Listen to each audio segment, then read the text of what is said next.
สบายดีพ่อแม่พี่น้องสวัสดีท่านผู้ชมทุกท่านพอกับเคยลาคือเก่าพ่อแม่พี่น้องพอกันในวันที่9 เดือน 2 2026พี่น้องเดือนแห่งความรักเนาะ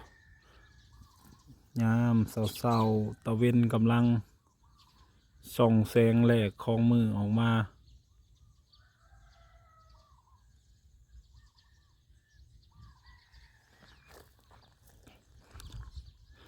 อันนี้ก็เป็นมือที่ครอบครัวลูกแปดสิมาเยือนพี่น้องเลยครอบครัวลูกแปดสิมาหาอีกแล้วในรอบปีกว่า2 ปีเนาะบ่คิดว่าเขาสิมาเลยได้บ่ได้ว่าเขาโทรมาหาลุงว่าสิมามื้อนี้แหละถ้ารุ่นเบิ่งพี่น้องไผแน่ยังจำได้เนาะครอบครัวลูกแปดบ่แม่นครอบครัวลูกเจ็ดอันนี้ลูกแปดเนาะลูกเจ็ดนี่อยู่ในใกล้ๆนี่ลูกแปดนี่อยู่ไกลเลย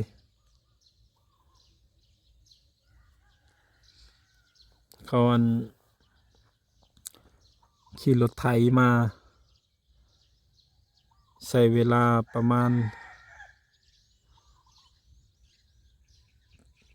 เท่าไรนอกเขาบอกเนาะเขามาตั้งแต่ตี 5มาแต่ตี 3เนาะหอดเฮานี่จนค่ำพู้นเลยพี่น้องใช้เวลาเป็น10 ชั่วโมงบ่หรือว่า8-9 ชั่วโมงพู้นแหละขี่รถไถมารถไถก็มากสิแล่นได้อยู่ประมาณ20 กิโลต่อชั่วโมงเนาะประมาณนี้แหละ20-30 กิโลต่อชั่วโมงรถไถแล่นเนาะ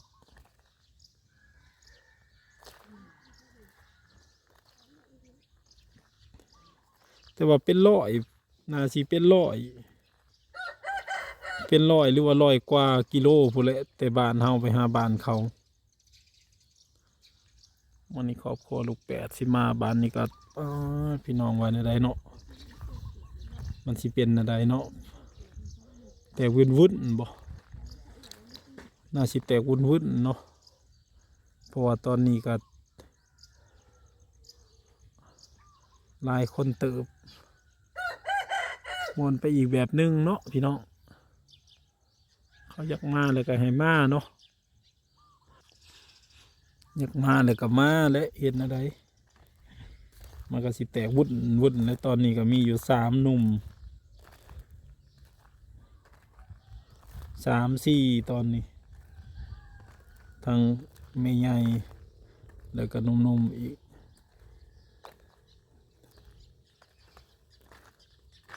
บ้านนี้มาอีกอีก10 คนก็สิเต็มในบ้านนี้แถวตูบนี่ลูกแล้วแม่เวียว่าอยู่อ้อมๆมันยังนอนอยู่บ่นี่ลูกแจ้งแล้วตะเวียนขึ้นเลยชื่อตัวนอนได้หนีบ่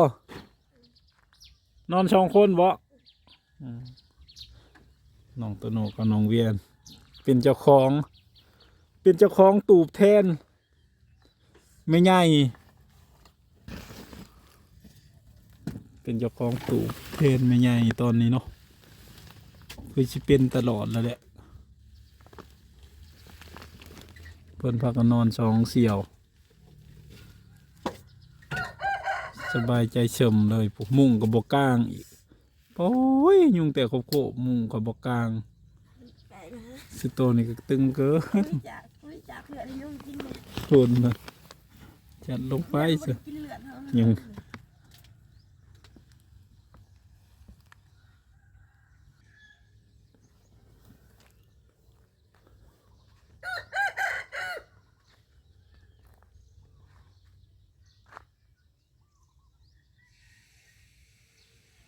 ตอนนี้เขากำลังเดินทางพี่น้อง คันบ่ผิดคาดเนาะ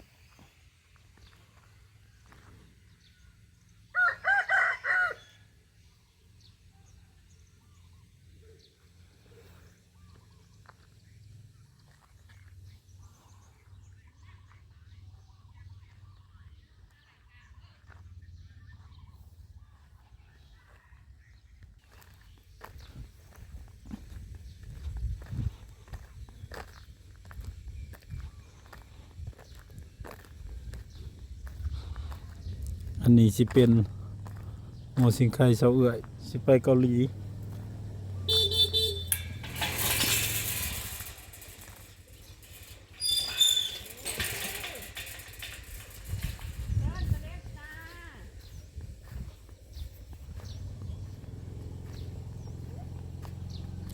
ฮอนเฮากับผู้แลประมาณ3-4 โมงจังสิฮอดเฮาออกเดินทางแต่ตี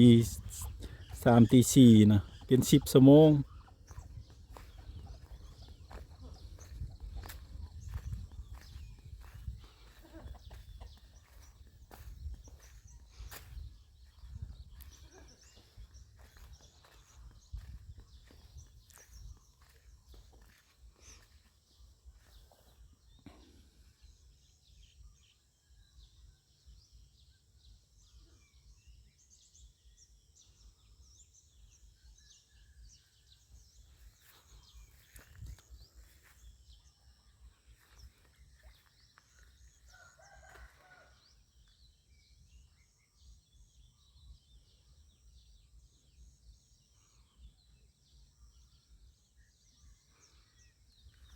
บกไว้เปิดใส่เต็ม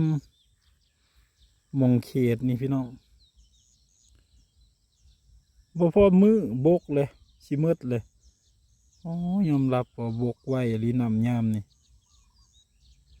มันยามแรงแล้วมันซึมขนาดเลยแป๊บเดียวบกแป๊บเดียวบกได้เปิดใส่คู่มือของใส่ไก่นี่สั่นละแหงหมดบ่พอ3 มื้อเกลี้ยง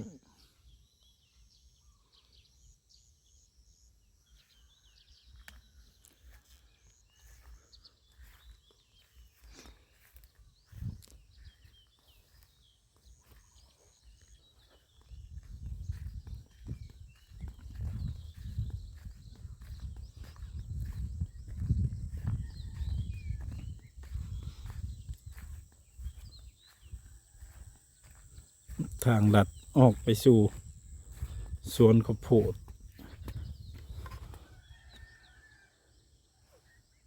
ที่สวยงาม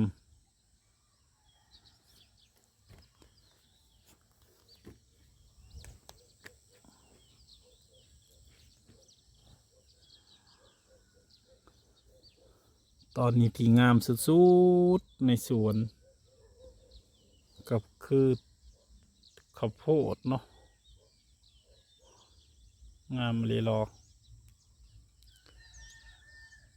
ไก่สิได้เก็บ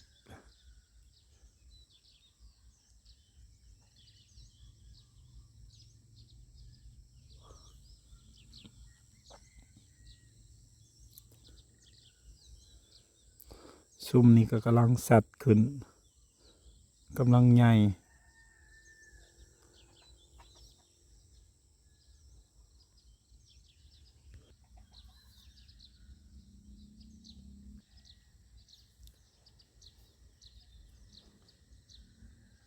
ยามเศร้าๆอากาศ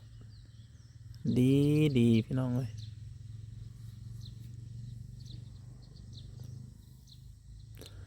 สวยๆมาเลยกับลมบางมือสวยๆมาเลยกับแดดฮอด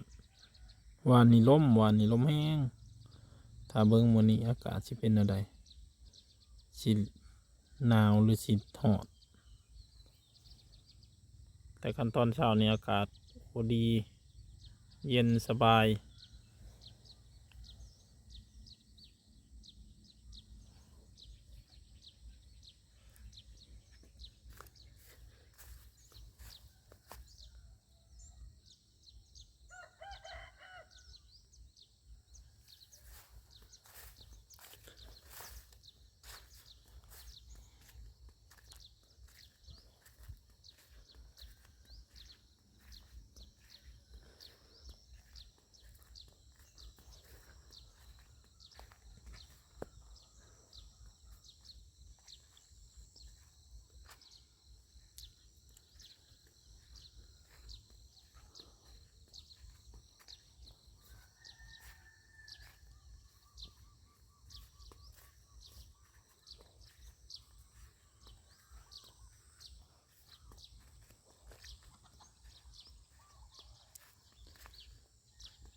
คลิปนี้ก็สิขอลาก่อนเด้อพ่อแม่พี่น้องขอบุญขอบคุณทุกคนที่ติดตามรับชมฝากกดไลค์กดแชร์กดติดตามเป็นกำลังใจให้เคยลาเด้อพอกันใหม่คลิปหน้าพี่น้องสบายดี